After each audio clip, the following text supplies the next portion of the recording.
All right, we're about to get started. Julia Ross, MA in Neuronutrition, and our epidemics of addiction, insomnia, and overstress. Julia Ross has 40 years of experience as a licensed psychotherapist with 30 years of pioneering work in the field of nutritional therapy. She is the author of the best-selling books The Mood Cure and The Diet Cure, and is now launching her new book, The Craving Cure.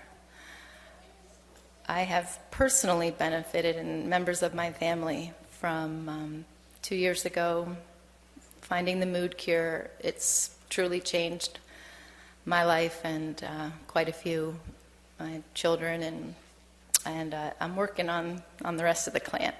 So please join me in welcoming Julia Ross.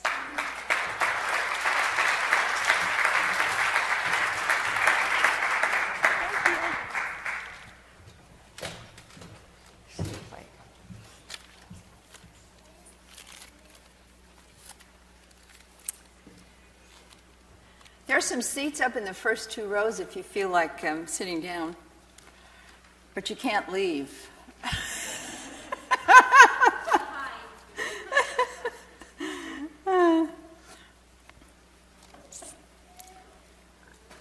How many of you thought that the Buddha was a vegan? Really? The rest of you knew he wasn't a vegan? No, we never thought about it. You never thought about it. Well, the Buddhist persuasion is in the majority in the San Francisco Bay Area, so we think about things like that all the time. Yeah. Okay. Oh, I don't have to do this thing anymore. I have to get used to walking around instead of having you say...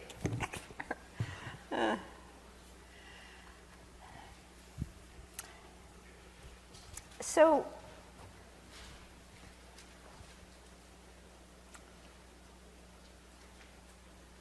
I don't know about you, but I thought the 70s were... Probably not. It's attached. Hello? Does that do anything? Oh, okay. I need to move it over. So much for my intro. One more time.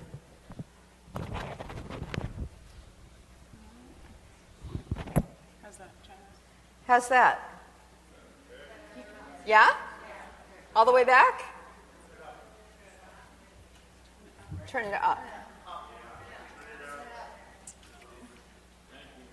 I might not be able to, guys.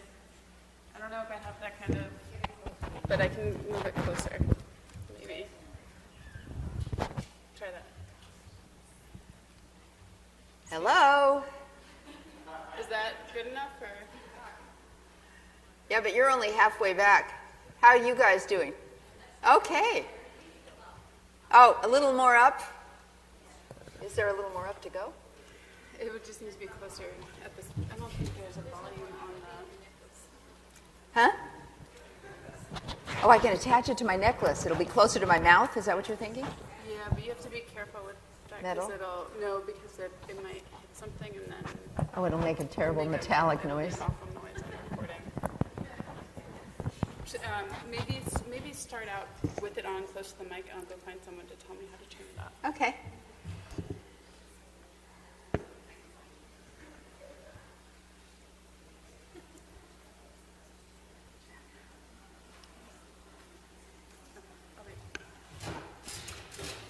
As I was saying,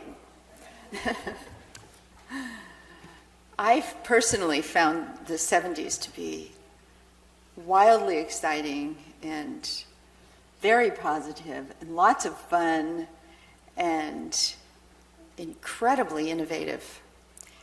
So the 60s, I think we could agree that there was innovation going on in the 60s, but it got institutionalized. You know, everybody started to participate in some of it in the 70s. That didn't last, but there's a lot to be said for the 70s from my perspective, but that was my perspective then. when I'm looking back now, I can see that it was actually the disaster decade when it comes to nutritional health and health in general. It wasn't only the food industry that got its real super tool, fructose, free fructose, but that was one of the innovations, one of the fatal innovations. There were a number of other things that happened that made that innovation all the more powerful and all the more impossible for us to withstand. So, let's start before the 60s. How about 3 or 4 million years ago? This is actually a bonobo. Have all of you seen a bonobo before? They share 95% of the genome with us. They are the closest living animal to us. And as you can see, she's standing up. Actually, some of the genes we don't share are unfortunate for us. It turns out that in the bonobo society, the women are in charge of conflict.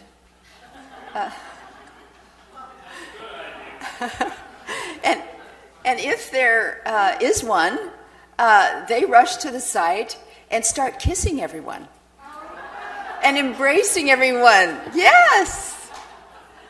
And whereas other chimpanzees have actual wars between groups of chimpanzees and so forth, that never happens with the bonobo. They also live in a very sort of luxurious food supply area of Africa. It's small, though, and it's shrinking. But I love them. I had to tell you about them. And one of my last words had to do with omnivores and the fact that we are omnivores. You know, we're related. We're animals, too. And that's a big part of this presentation is one of the things that the Buddhists are the most in agreement on is that we should have compassion for all sentient beings. And can you think of one group of sentient beings that Buddhists have little compassion for? You're in it. You're meat eaters. So one of the things that I want to talk about at length is my perspective on how important it is that we honor our omnivorous nature. And there are difficulties in honoring it, these days especially, which we'll talk about. But so going all the way back before 1970 in the disaster decade, we were consistently healthy, no degenerative disease anyway. There were infections and there was childbirth, death. But, as I was saying earlier, we didn't have any diabetes, and the other degenerative diseases like heart disease and cancer and so forth just didn't exist. And that's terribly important because most people who talk about what we should be eating these days forget that entirely. The emphasis is entirely on what can we invent? What new thing can we invent that will be better than anything we've ever done before? But nothing we invented could be better than what we did before. But most people, I think maybe they don't know the historical record, that we really were exceptionally healthy as long as we had enough to eat, which was the big problem, not too much to eat. So we honor the bonobos who eat fruits and vegetables and grasses and insects and eggs and small animals that they can get without doing major hunting. And they always have. And generally, I have to report that before the 1970s, and even, during the 1970s, it got worse and worse and worse. Although I can't say we continued to be drug-free, but prior to the 70s, most people were drug-free, and there was a silence and a stillness that you could feel, and you could connect with it, and we were actually bored because there wasn't enough to do. That's a state that most people aren't acquainted with anymore, right? And as I said earlier, our genetically programmed size, shape, eye color, hair, whatever, there was a lot of tolerance for it. Of course there was racism too, but within the categories there was a lot of tolerance. And even for temperament. We just made allowances. We knew that whatever variation there was between us was programmed in. We just didn't we were all eating well, we were all active. We didn't have a choice in terms of the variations.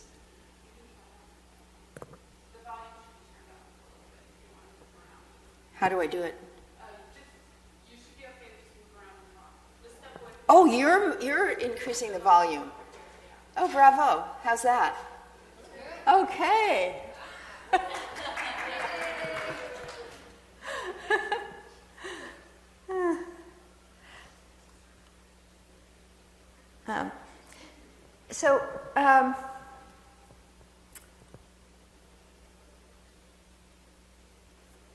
I can't talk about the three squares in any other group. Is there anyone here who doesn't know what the three squares is?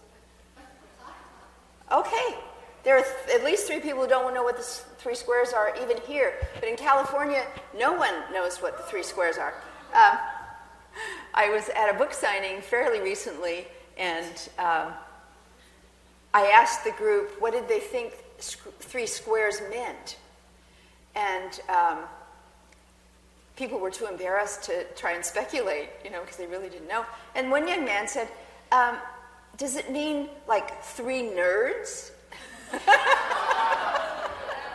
he was serious, He knew enough history to know that square used to be, nerdy. So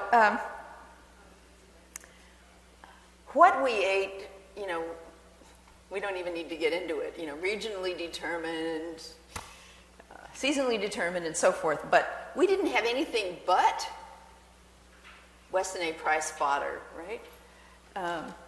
Available to us then. And I would just... What? Oh, they don't know. I'm sorry. Okay.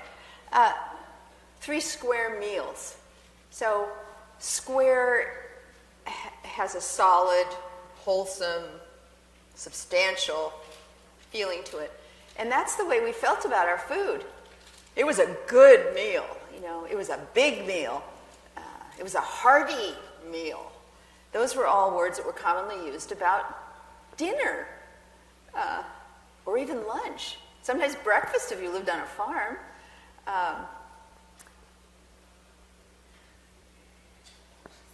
So in terms of the 50s, right at the cusp of before the changes, some changes started to be made in the 60s in terms of our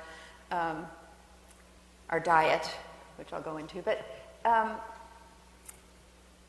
can you see that everybody here is relatively slender? I don't know if you can tell, there's some variation, but these are all scientists. These days, scientists are very sedentary. You would never see a group like this of scientists. And besides, they'd be male.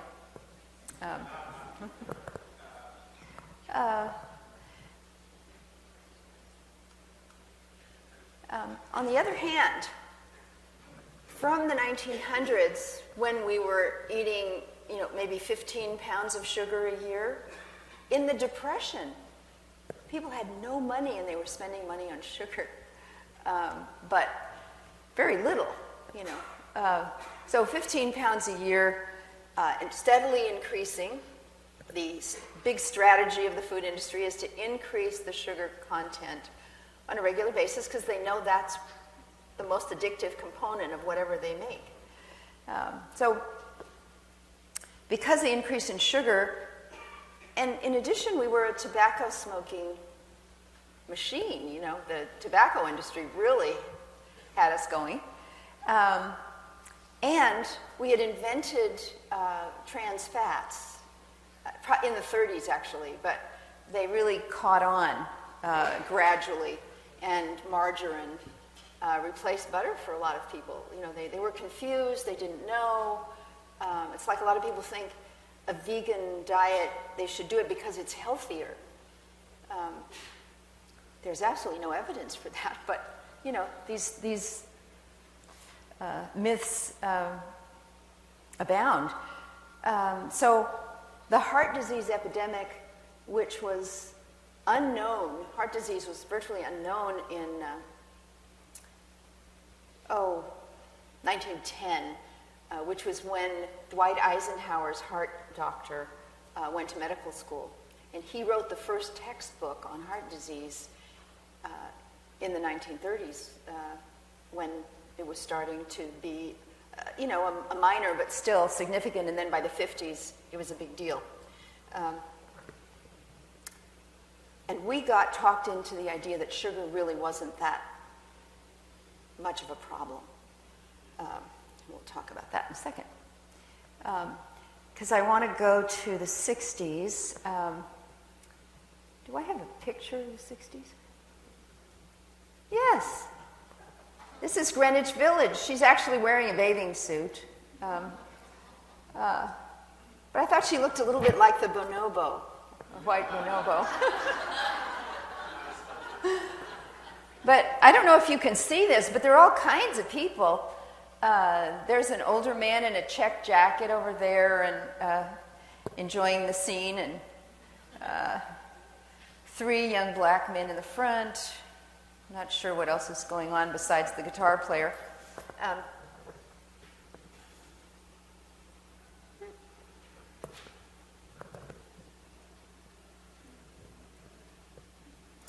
Not again. Okay, this is where it starts, in spite of the fact that most people didn't have a weight problem. We decided that it would be all kinds of fun to look like Twiggy.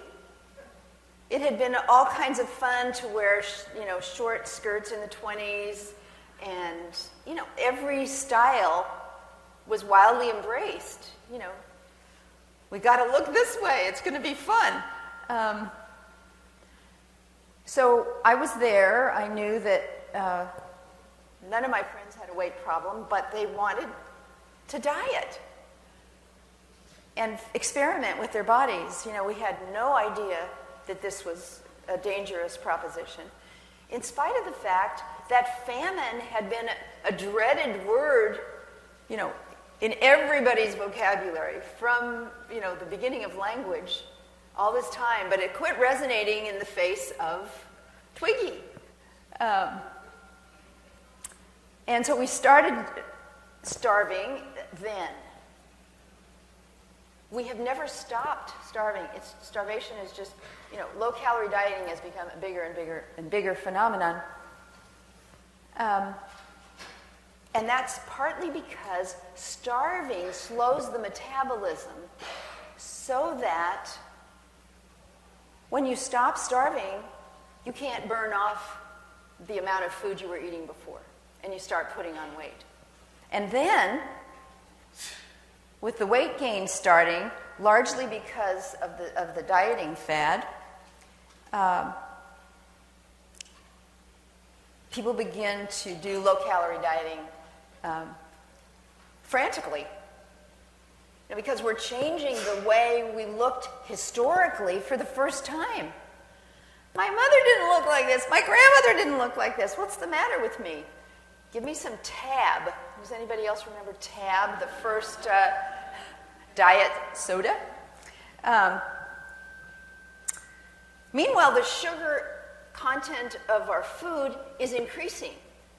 And it's now 40 pounds a year per person, not 15. So that plays a part too. There were some mitigating factors. The hippies brought in big salads and whole wheat and brown rice and so forth. And in spite of this fairly minor trend in weight increase at the time, our diabetes level was low. Sugar had gone up, diabetes had not yet.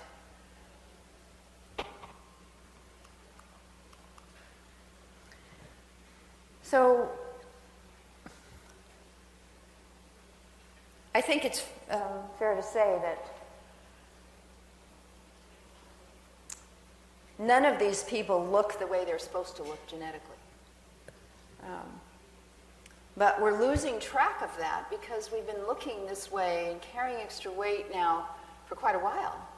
And a lot of people never lived in a society that was expressing its genetic weight variations. And just this year, they announced the 15% child obesity rates.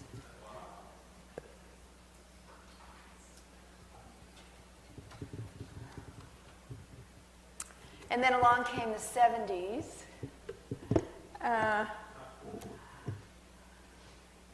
The Panthers, neuroscience, encounter groups, feminism.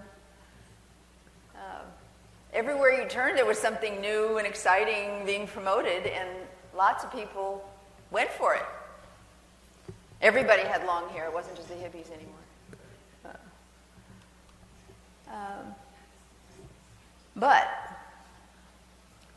when it came to diet, we exceeded the 60s by far in our radical trendiness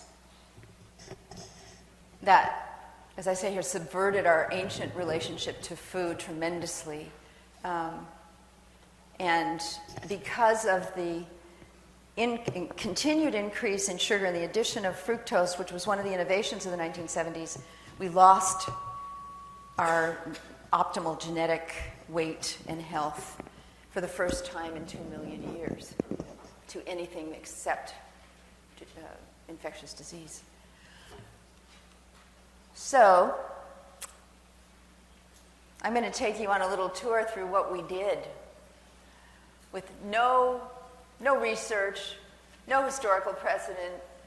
I think you probably all know that the most influential nutritionist of the day was Ansel Keys, who should have known better because he wrote a 3-volume set on the dangers of undereating. And yet, he was the man who got us to quit eating fat, saturated fat specifically. But in addition to Ansel, we had the corn growers and the food industry that developed this product that contained I don't know if you know this, but cane sugar and beet sugar is a 50-50 kind of sugar. It's an unusual sugar. It is found in nature in anything sweet, but in the cane and the beet, that's the only type of sugar, is this bound form where glucose, 50%, and fructose, 50%, are bound together. And it takes a little bit of work to unbind them, not a lot, but it does take some work. And for a long time, fructose had the reputation of being safe because it wasn't metabolized immediately the way glucose was.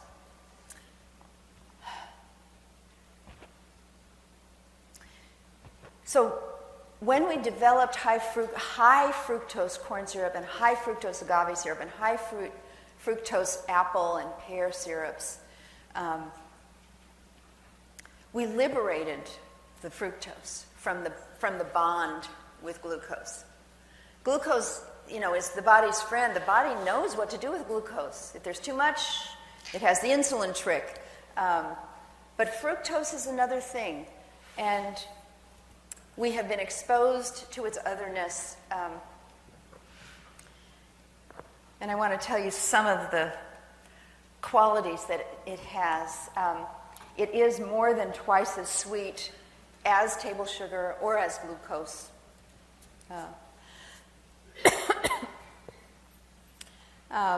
By adding it to table sugar in all foods that were sweetened, its addition increased U.S. sweet consumption by 135%, bang, in the 70s.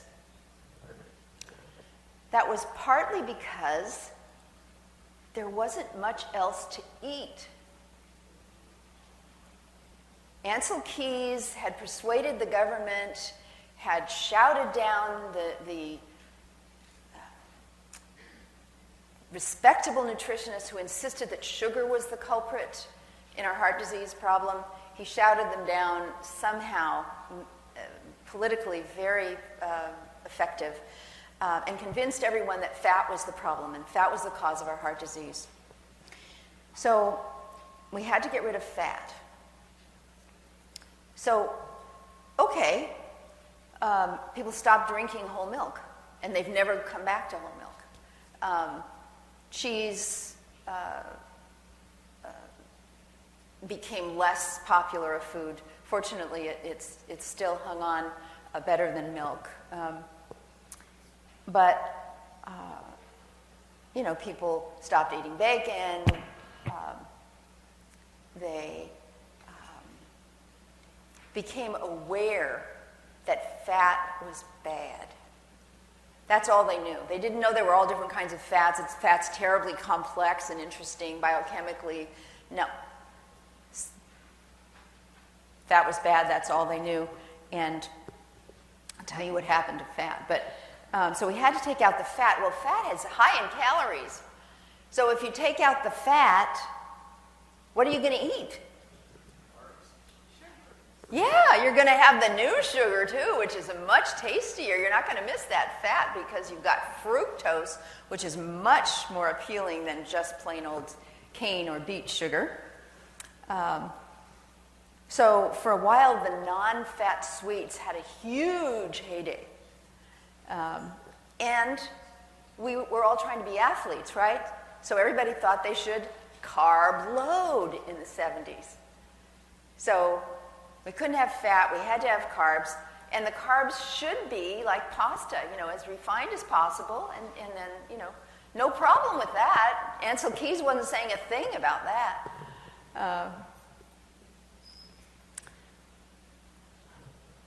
So because fructose has these very specific effects on us, the more we have eaten of it, the sicker we have become. At this point, we're eating about half high fructose sweetener and half beet or cane. But since beet or cane is half fructose, and the high fructose stuff is mostly fructose, we are doomed to the following. First of all, I say here that fructose is equal in liver damage to alcohol. It is, and it causes its own type of cirrhosis, which I told you is afflicting 30% of the general population and 70% of diabetics. But that's not all.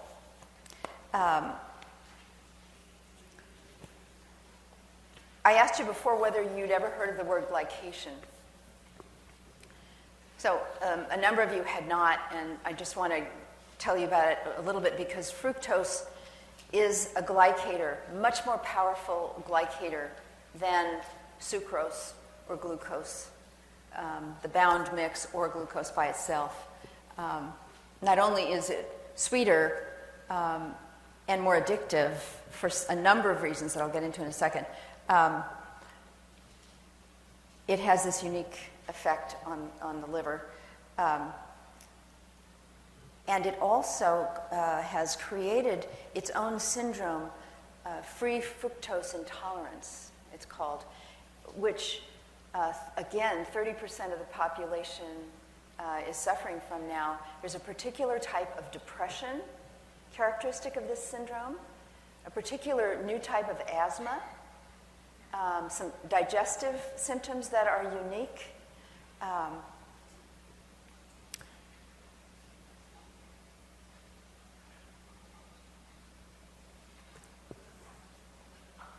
Getting back to the glycation, glycation is a cellular damage, and it was first known as the Maillard effect or the browning effect. So things that are toasted and browned and burned, actually, when we consume them and they circulate, they cause cellular damage all over the body. But it turns out that fructose is a tremendously potent glycator.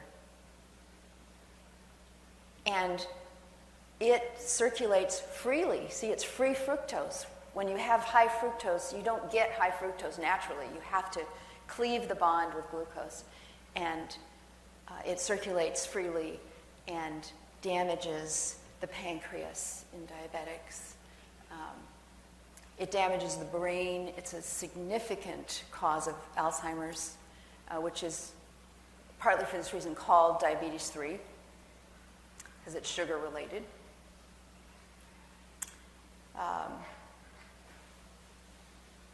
So it's the primary cause of diabetes, and the kidney disease and so forth that is part of that, heart disease. Glycation is, a significant part of all degenerative diseases, it turns out. So if we eat toasted products, which we always have,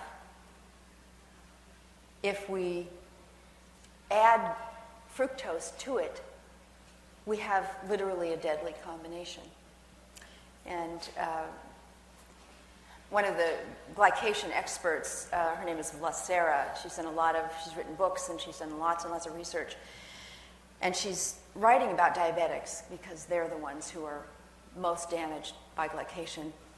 And she says, they've done a lot of experimentation, and she said, I know you can't stop eating this fructose because it's so addictive. She doesn't use that term, but she knows that it's impossible to ask people to do it, which is unusual in a scientist. So she's saying, at least when you are at home, don't toast things. Because people can give up toasting before they can give up fructose. So don't toast things. Try and keep your sweet levels down, but and when you're out, we know that you just lose control with all that stuff around you. But they've actually seen improvement in all these degenerative diseases by just cutting back on toast and toasting things and browning and searing and barbecue and all that sort of thing. So they're talking about soups and stews and chilies and slow cooking having an impact. Well, we can add amino acids, right? And they won't want any of the fructose stuff. And then they can go back to barbecuing.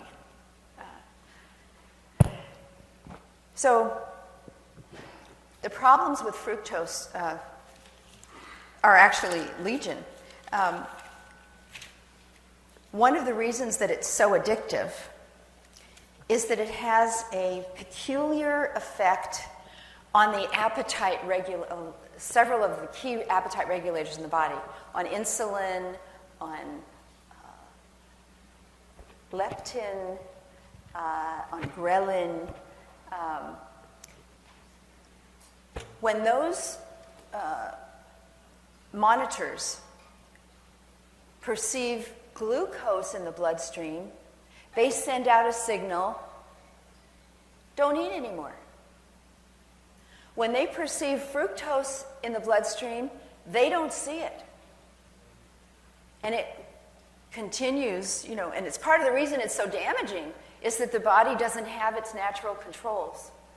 So we keep on eating, we keep on wanting, because these appetite regulators don't know what to do with fructose, especially in the free form.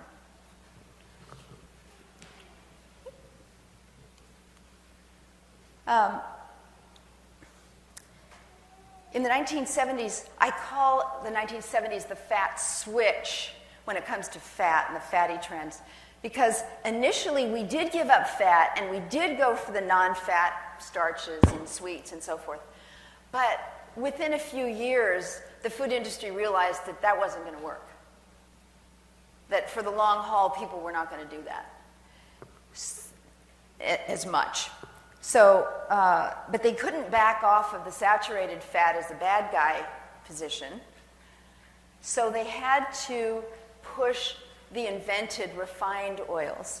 And that's when we started increasing our fat intake again. So now it's almost exactly what it was before we got scared in the 60s and 70s and cut back for a while. It's 850 calories a day from fat, but it's almost all from processed fat, from vegetable oils that were never intended to be used in a liquid form. They're part of the seed, and they're terribly damaged when they're exposed to light, heat, and oxygen. And in addition to that, they are intended to be inflammatory. I don't know if you know that, but they're omega-6 fats, most of them, are intended to allow us to have an inflammatory reaction, like to a bee sting or to menstruation. Very limited. We were only supposed to eat a little bit of this stuff. About equal to the amount of fish. So that the omega-3 fats, which are not inflammatory, they're in fact anti-inflammatory, would be available to balance the thing out. But now, because of what happened in the 70s, we're consuming huge amounts of this vegetable oil. And the ratio between omega-6 vegetable oils and fish oil is 20 vegetable oil, 1 fish oil.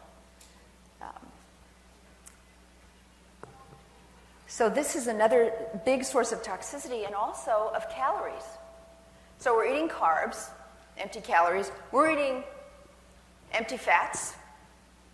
But we really aren't truly going low fat. And if you'll notice, everything that's low fat has sugar added, pretty much, right? Yogurt. I can't think of anything else that's low fat. Salad dressing, okay. So that's a story on fat that was told in the 70s. You can't have it, but since you can't do without it, we'll stick it in and we won't talk about it because it's the LITE oil that we're using now. Yeah. Exactly the same number of calories and much, much more, saturated fat isn't damaging. That's its beauty. So now we're on to this normalizing of voluntary starvation for the first time in human history. There might have been a few wacky groups that did perpetual fasting, mostly for spiritual reasons. Maybe I shouldn't call them wacky. But starvation was a known danger. And now that we've been able to research famine. We knew famine was terrible, right? Does anybody here think famine was a good thing? Okay. We're in agreement. So we're voluntarily exposing ourselves big time, since the 1970s, to famine. And it can go on for months. People are on medically monitored 400 or 500 calorie diets for a year. So the research, which I talk about in the Craving Cure now, we've been able to find some communities that were struck by famine in Europe and been able to follow them through several generations and find that obesity and diabetes are the legacy of their offspring for several generations, and then the situation normalizes down in like the 4th or 5th generation. So there's a big price to pay, and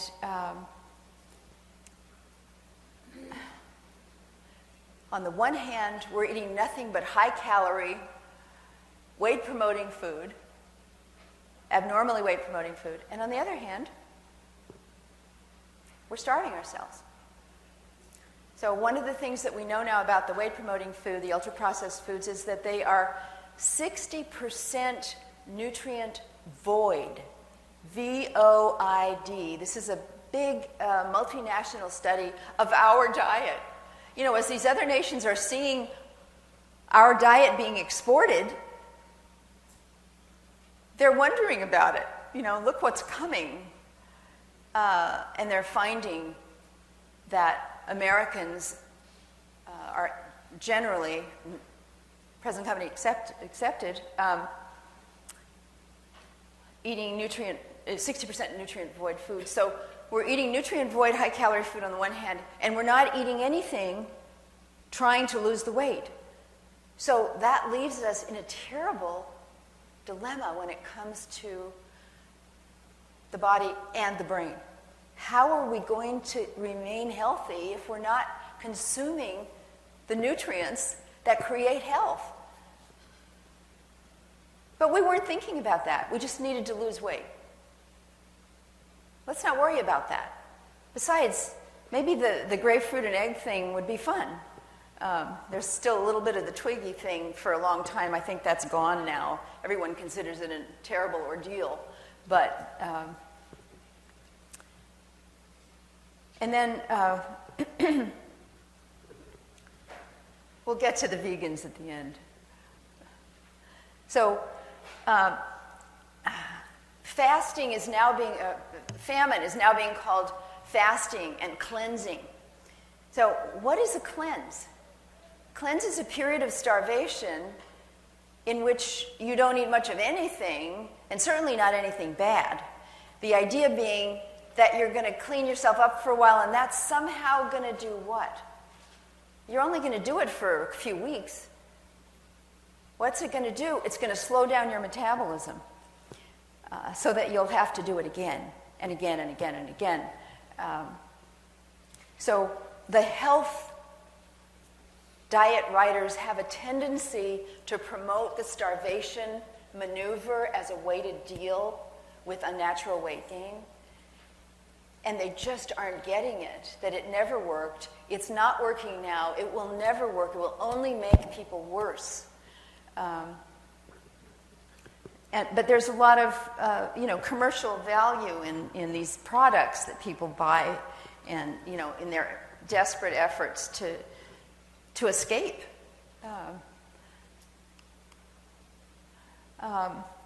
So I think this is really important and very clear that the levels of serotonin, our natural antidepressant, of our blood sugar, and of our thyroid hormone all drop within 8 hours of a low-calorie diet.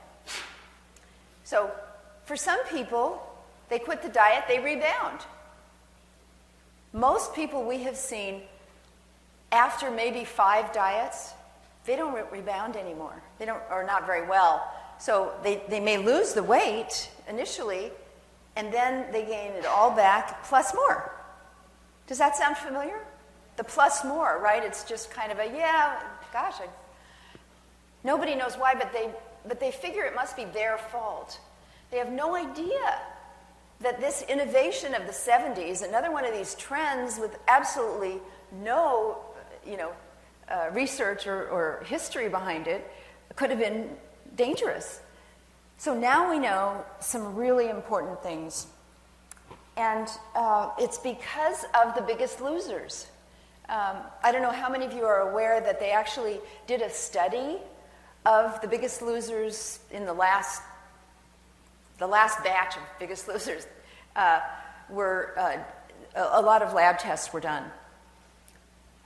before they started, after they completed it, in a year, was it 3 years later? And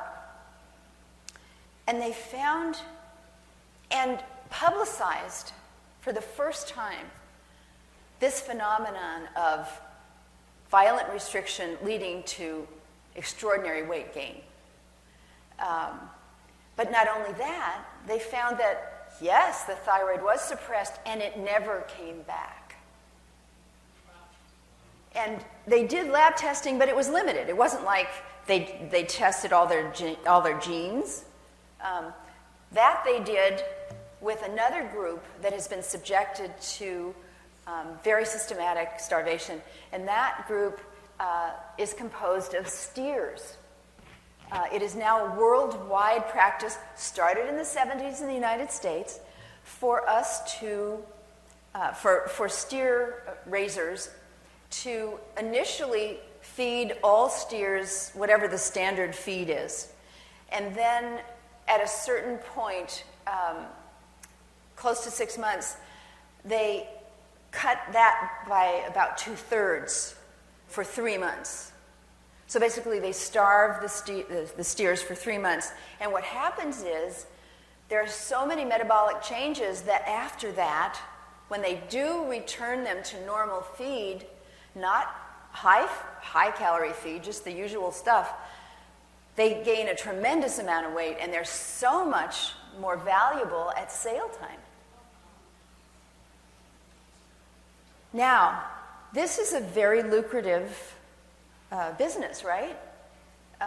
Because some of us still want to eat meat. So they joined forces and they paid for very elaborate genetic testing to be done before they did this with the steers and after they had done it, before they were slaughtered. And they found that there were 2,500 genetic changes caused by the starvation that steers who were never subjected to it didn't have. And that they had a lot to do with hormones and metabolism. So they were creating purposefully what we are doing.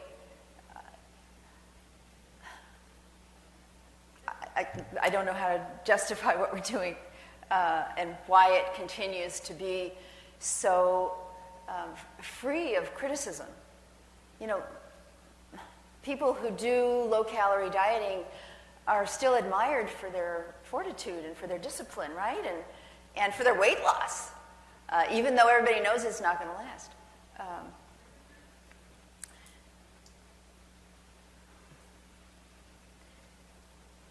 The doctors who do the medically monitored fasting,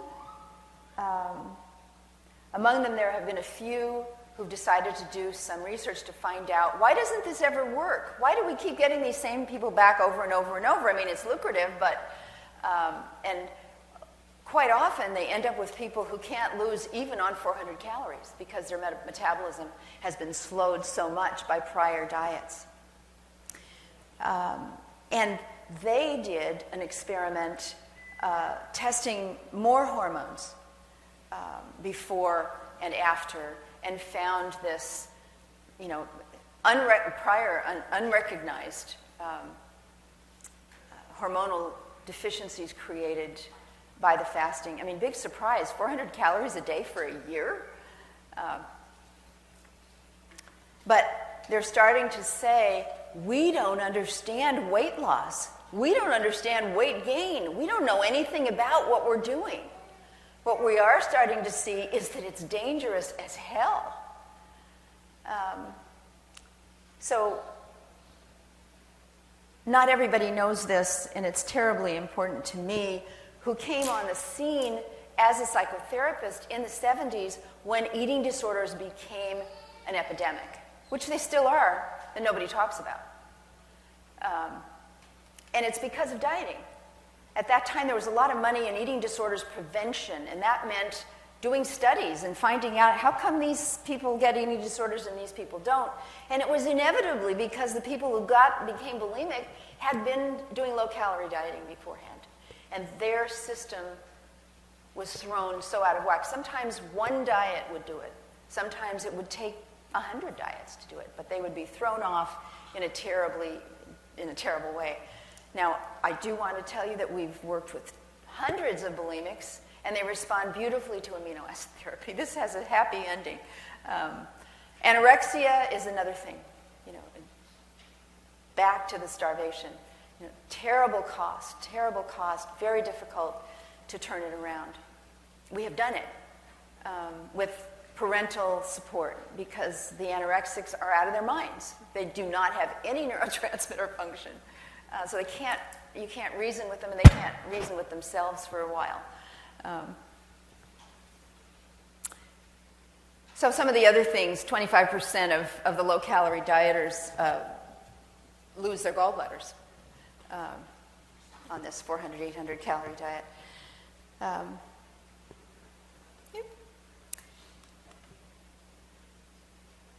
We understand them now, right? We understand that we don't understand. We don't know yet. We don't know. We're in trouble. So here's how the amino acids help. We can stop eating toxic food. We can stop the weight gain. We can begin to re-regulate, to find out what's wrong and re-regulate it. The diet itself will re-regulate to a certain extent, but not everybody loses weight when they get healthier. But they don't continue to gain. And many of them do lose weight. I mean, they're losing on average, our clients are probably eating 1,000 calories of junk food a day. They stop doing that. They don't go down to super low calories, usually not under 1,800. But they're still losing 1,000, they've still lost 1,000 calories a day. So many people lose weight, but we don't know what we're dealing with yet. And I think it's really important to be honest about that. Whoever makes a promise to you about weight loss, I just don't think anybody knows enough to make any promises. I mentioned earlier that we cut our protein intake. So we're eating a lot of carbs, we're eating a lot of fat. We don't want to eat, but we're nervous about fat, and we don't want to eat saturated fat. What kind of fat is in meat? It's saturated. So that's why we dumped it. And by it, I mean we dumped the protein too, because the fat's embedded in with the meat. And so a lot of people became phobic about animal products because they were terrified of heart disease, and somehow they thought that saturated fat was more apt to give them weight gain that they didn't need.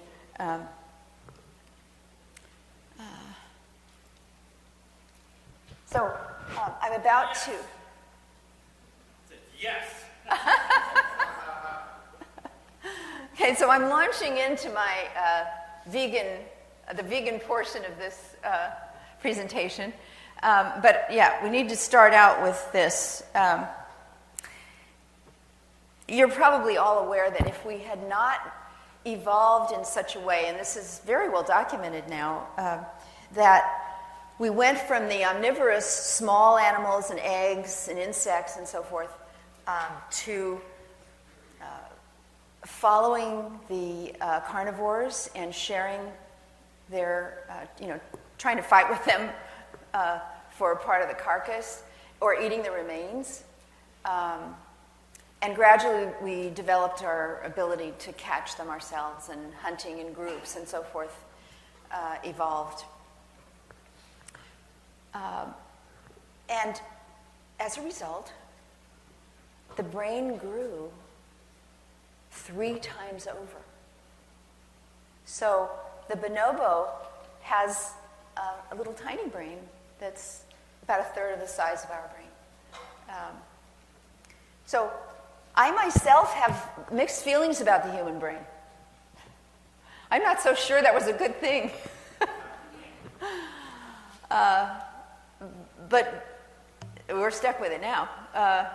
And starving it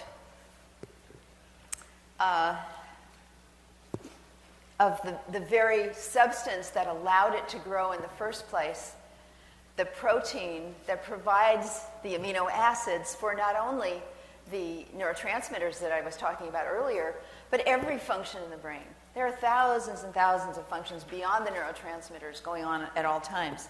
And they're all protein dependent. Peptides, combinations of the 20 proteins, all kinds of configurations. Not possible without plenty of animal protein.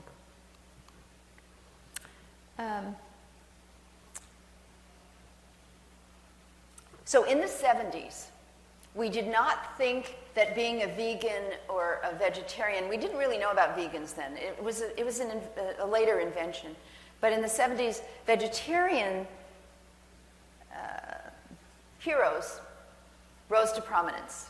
And this is one of them, Swami Yogananda, who has a huge following worldwide, came to the United States with a wave of Indian swamis and influenced us tremendously. There was a lot of disillusion with Christianity, and people were ripe to learn about other forms of spiritual experience. And we were told that the less meat we ate, the more saintly we would become. That means that none of us in this room has a prayer, literally.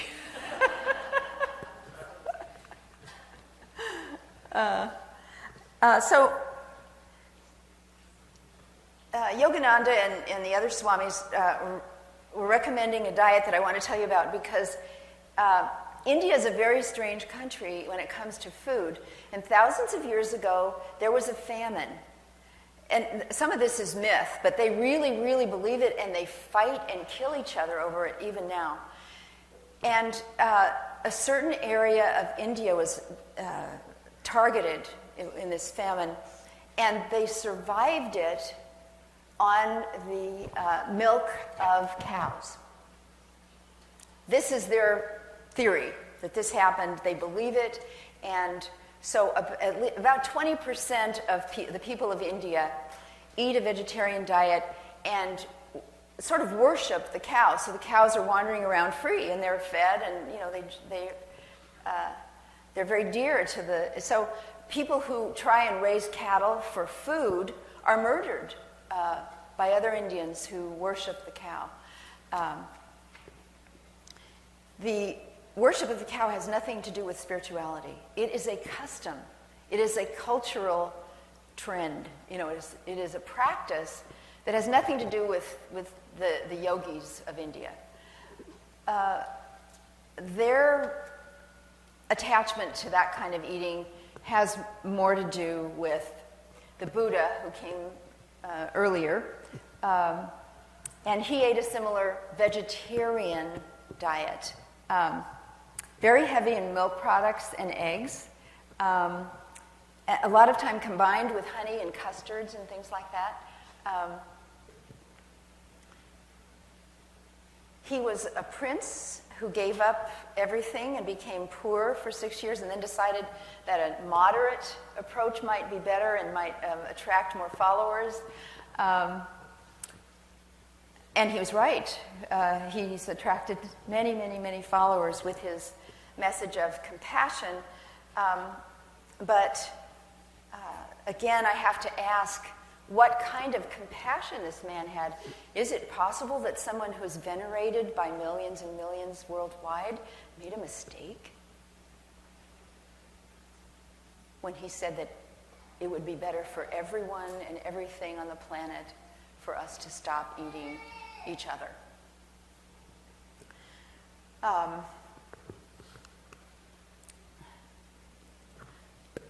His descendant, the Dalai Lama, is a meat eater.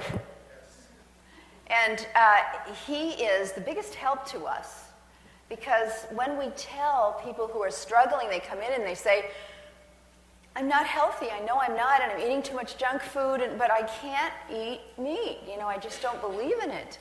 And when we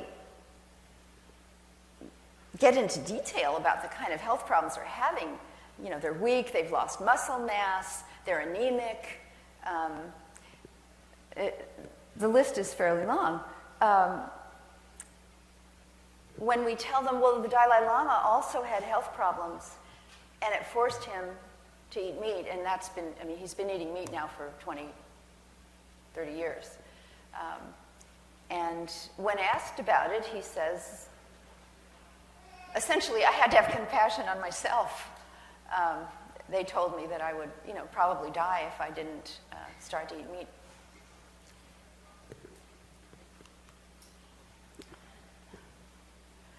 Here he is with Dear Tutu from South Africa. They're both hilarious, joyous fellows and big meat eaters, and I defy you to identify people who have given their lives to spiritual causes with more fervor than these two. But let's take Native Americans, for example. Are we to think that they never had a spiritual bone in their body because they were always killing animals? And I have to say that for myself, I got pernicious anemia trying to be a vegan and could have died, except that I had a facial, and the facialist looked at my skin under the light and said, you have the yellow color, you have pernicious anemia, you have to go to the doctor now. And 4 vitamin B12 shots later, I realized that I had gradually gotten more and more and more debilitated, and I wasn't aware of it because it had happened so gradually. And I remember going to work and putting a bow in my hair, you know, feeling like I was alive again.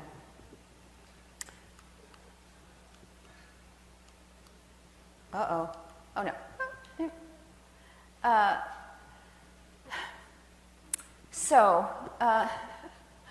We're very tolerant of our carnivorous pets, right? I'm telling you this because these are the angles that we have explored in trying to help vegans who are in ill health to take care of themselves. And, you know, we say, look, if you were trying to give your cat vegan food and your cat was failing, would you continue to do that? Well, you're failing. And quite often, they're failing to the point where they can't even think about it. They don't think well because, why? They're protein deficient. Their brain isn't working well. They're going around and around and around with the same thing. Yeah, but it's not spiritual to eat meat. And I'm committed to my spiritual practice. When we give them the amino acid that is the most depleted in a vegan or vegetarian diet, and that is the amino acid tryptophan, which converts into serotonin, sunny serotonin, our natural antidepressant, the optimist as opposed to low serotonin pessimists. Suddenly they start thinking, well, maybe I could. Maybe I should. Just as an experiment. And we say, yes, this is a medical experiment. This is medicine, literally. And that is oftentimes what releases them from this really painful dilemma that they're in, is to help them identify with the animals that they love and the special needs that they and their animals share. So then, you know, it comes down to the ethics, and we can't disagree with this, right? Animal cruelty is not something meat eaters are for, right? So we can join with them to improve the care, to improve the amount of grass-fed living that our feed animals can experience. This is just a list of the most common. Here's tryptophan, but protein in general is deficient. B12, pernicious anemia is B12 deficiency. Iron and zinc, there's the type of iron and zinc that is available in red meat alone is by far the most absorbable. It's called heme. So it comes from the red meat, especially liver. So many people are iron deficient. There's a lot of anemia and iron deficiency all over India, for example, even among children. So we are about to have a break. And then if you would like some information about escape from insomnia and overstress, I will provide it as my swan song here. I